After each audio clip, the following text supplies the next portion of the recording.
Hi, this is Neil, and I'm partnering with the great HPC today on the Surfactant Insights Podcast.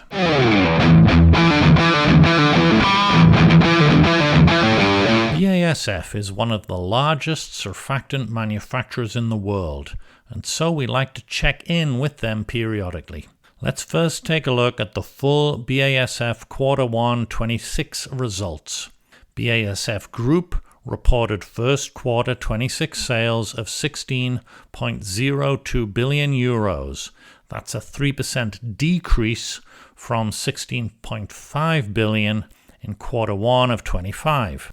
Sales volumes in tons increased by 4.3%.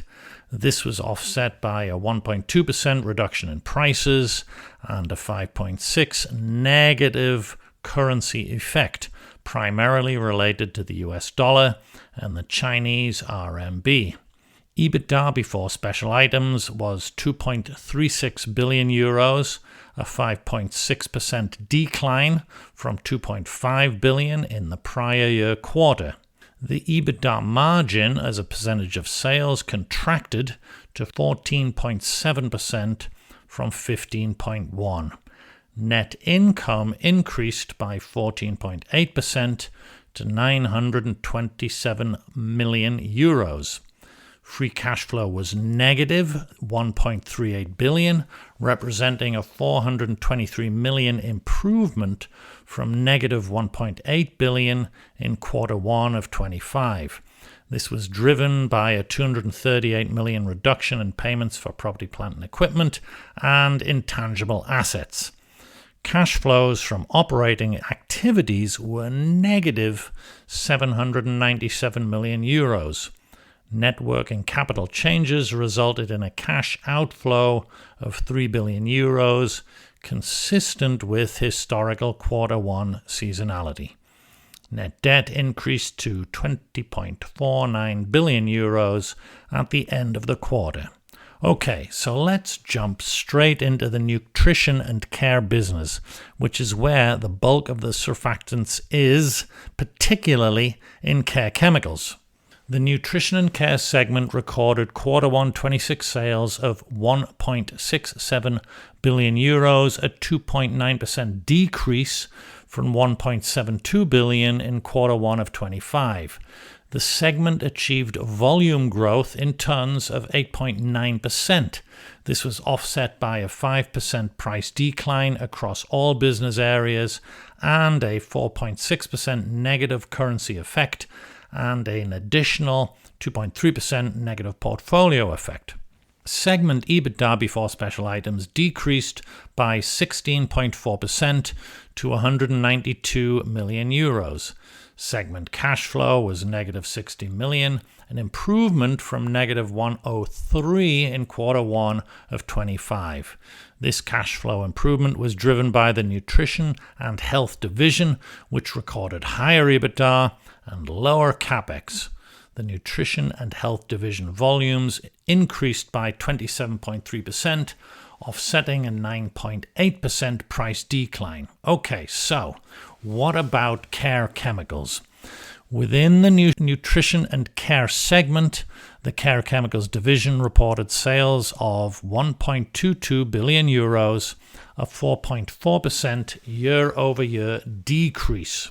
Division volumes, again in tons, increased by 2.6%.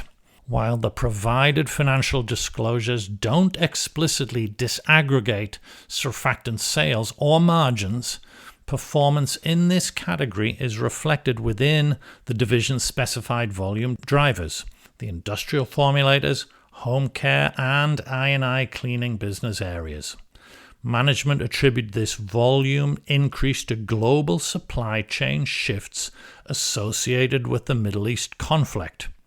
Interesting, but beyond that, no further detail.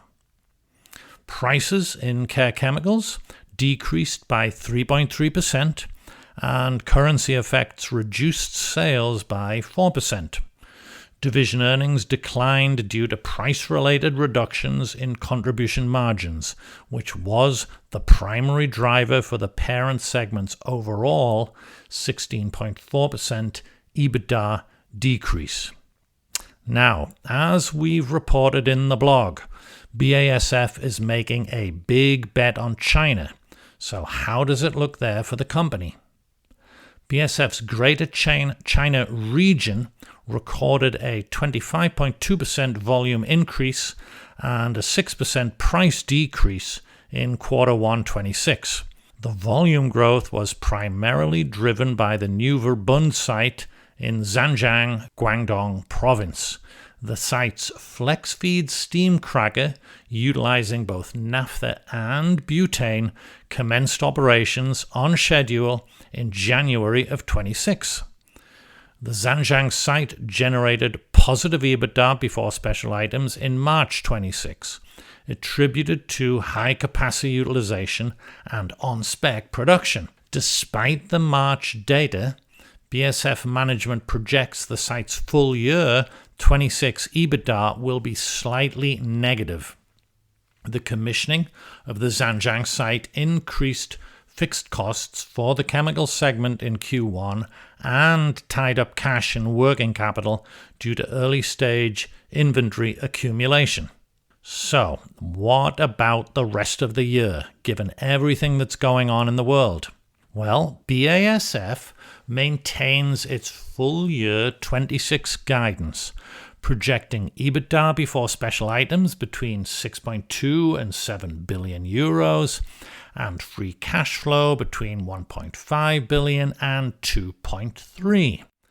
The macroeconomic assumptions underlying the forecast include a 2.7% global GDP growth, 2.4% chemical production growth, and, wait for it, a Brent crude price of $65 a barrel. Management did note that these assumptions may prove overly optimistic due to the Middle East conflict, the closure of the Strait of Hormuz, and subsequent increases in freight and raw material costs. BASF intends to mitigate these factors through its 90% local-for-local production strategy and its internal feedstock trading entity, BASF Intertrade, which procures naphtha, methanol, and benzene at volumes exceeding captive demand to provide supply optionality. So, in addition, for the second quarter of 26, BASF projects year-over-year earnings increases in the upstream chemicals and materials segments due to tighter market supply and implemented price increases. This forecast accounts for scheduled Q2 maintenance, including a turnaround of the Ludwigshafen cracker. The nutrition and care segment is forecast to perform at the level of the prior year quarter. Full year 26 capex scheduled to be reduced by 0.9 billion euros, keeping total capex below depreciation until 2028. Looking at the stock is up from about 45 to 53 euros. Since the earnings call, however, the stock is off from 54.74 to 53.46. In fact, that price on the day of the earnings call is the highest the stock has been since January of 23. Interesting. Well, I guess we'll both see what the rest of the year brings. I hope you found this useful, and thanks again for listening.